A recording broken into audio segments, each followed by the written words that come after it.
बिस्मिल्लाहिर्रहमानिर्रहीम। Stand by LC ये continuation है पिछली वीडियो से, और आज देखेंगे कि स्टैंड बाय एलसी की अगर इनकैशमेंट की ज़रूरत पड़ जाए। वैसे तो स्टैंड बाय एलसी यूटिलाइज़ नहीं होती, लेकिन फ़र्ज़ कर लेते हैं कि इसको इनकैशमेंट की ज़रूरत है। एक्सपोर्टर चाहता है कि जी मेरी पेमेंट जो फंस चुकी है इंपोर्टर के पास, तो अब मैं इस एलसी के थ्रू ले लूँ, तो फिर इसका क्या प्रोसेस होगा। तो लेकिन इससे पहले कल एक कन्फ्यूजन रह गई कि मैंने कहा था कि स्टैंड बाई एलसी के अगेंस्ट सीएडी की शिपमेंट्स होती रहती हैं, यानी एक्सपोर्टर इंपोर्टर को माल भिजवाता है, वो उसको पेमेंट कर देता है, तो ये सिलसिला चलता रहता है और इसके पीछे स्टैंड बाई एलसी की गारंटी होती है। लेकिन सीएडी की शिपमेंट्स के लिए स्टैंड बाई एलसी लाजमी नहीं है, मतलब एक एडिशनल सिक्योरिटी है स्टैंड बाई एलसी। अगर कोई एक्सपोर्टर बगैर स्टैंड बाय एलसी के भी सीएडी की शिपमेंट करना चाहे तो वो कर सकता है, मतलब उसके लिए स्टैंड बाय एलसी का होना ज़रूरी नहीं है। सीएडी एक सेपरेट टर्म्स ऑफ पेमेंट है, इसके ऊपर आगे डिटेल डिस्कशन भी करूँगा, लेकिन इसको कंपलसरी नहीं है ये स्टैंड बाय एलसी के साथ कि जिस जगह भी सीएडी शिपमेंट हो वहाँ पे पीछे स्टैंड बाय एलसी ज़मानत के तौर पर या गारंटी के तौर पर पड़ी हो, तो ऐसे नहीं है।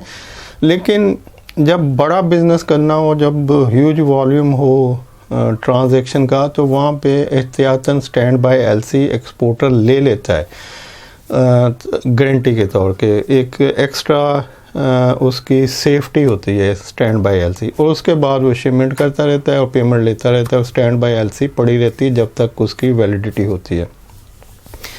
वैसे भी कहा जाता है कि भाई लेन देन में जो है ना लिखत पढ़त कर लेनी चाहिए, यानी जो भी आप ट्रांजैक्शन कर रहे हैं, डीलिंग कर रहे हैं, उसको रिटर्न होना चाहिए। तो ये ऐसा ही एक किस्म है कि इंपोर्टर और एक्सपोर्टर दोनों की म्यूचुअल अंडरस्टैंडिंग है, रिलेशनशिप है, दोनों एक दूसरे के ऊपर ट्रस्ट भी कर रहे हैं, लेकिन फिर भी बिज़नेस के अंदर कुछ लेन देन करने के लिए रिटर्न कुछ आपको कर लेना चाहिए। तो ये एक रिटर्न डॉक्यूमेंट है स्टैंड बाय एलसी, जो एज ए गारंटी एक्सपोर्टर के पास पड़ा होता है कि जो मेरी डीलिंग हो रही है इंपोर्टर के साथ, जो मैं चीज़ें भिजवा रहा हूँ, अगर उसमें किसी वक्त प्रॉब्लम आ जाती है तो फिर मैं इसकी इनकैशमेंट करवा सकता हूँ।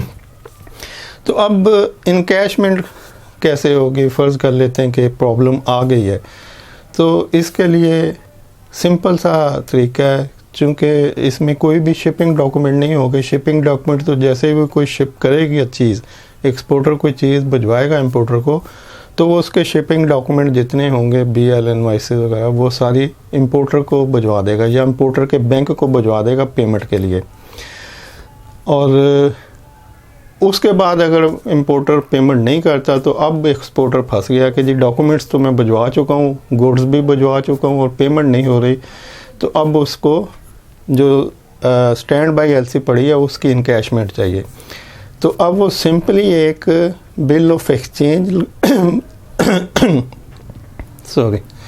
सिंपली एक बिल ऑफ एक्सचेंज बनाएगा उतनी अमाउंट का जितनी उसकी शिपमेंट थी, और वो एलसी ओपनिंग बैंक को एलसी की कॉपी साल लगाएगा और अपने बैंक को देगा कि भाई ये मेरी स्टैंड बाय एलसी थी और ये इतनी अमाउंट मेरी ड्यू है इंपोर्टर की तरफ से जो नहीं हो रही, तो आप मुझे इस एलसी से इतनी अमाउंट की इनकैशमेंट करवा के दें। और उसका जो एक्सपोर्टर का जो बैंक होगा, जैसे नेगोशिएटिंग बैंक होते हैं, तो उसने जिस बैंक को प्रेजेंट की वो एलसी और अपना बिल ऑफ एक्सचेंज, वो फिर एलसी ओपनिंग बैंक से कहेगा कि भाई ये आपकी एलसी आई थी, तो आप इस एलसी की इतनी पेमेंट कर दें, चूँकि इंपोर्टर नहीं कर रहा। अब ओपनिंग बैंक उसको मसले को, जो भी डिस्प्यूट है, वो चेक करके तो उसकी पेमेंट रिलीज़ कर देगा। वैसे वो वैसे ही रिलीज़ कर देगा, लेकिन जो चेक करने का प्रोसेस है विद इन ए डे हो जाता है कि जैसे वो इंपोर्टर से पूछता है कि भाई ये आपकी डिस्प्यूट मेरे पास आया और मैंने एलसी खोली हुई है, तो अब बताएं क्या करना है। तो ये विद इन ए डे जो भी उसने डिसीजन लेना लेके तो वो पेमेंट एक्सपोर्टर को कर देगा।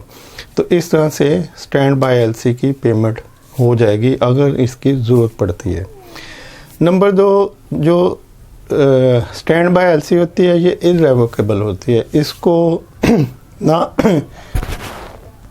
इसको ना अमेंड किया जा सकता है, ना इसको कैंसिल किया जा सकता है, ना इसमें कोई भी चेंजेस नहीं की जा सकती। जब एक दफ़ा एलसी खुल जाए तो वो टिल इसकी वैलिडिटी, जो भी एक्सपायरी डेट है एलसी की, उस तक इसकी जो भी टर्म्स एंड कंडीशन एलसी की हैं वो एज इट इज़ वैलिड रहती हैं। लेकिन अगर ज़रूरत पड़े दरमियान में किसी अमेंडमेंट की, तो फिर जितने भी लोग इन्वॉल्व हैं, जिसमें इंपोर्टर है, एक्सपोर्टर है और ओपनिंग बैंक है, ये तीनों लोग इन्वॉल्व होंगे तो उसकी अमेंडमेंट होगी। यानी तीनों की कंसेंट से उसको चेंज किया जा सकता है।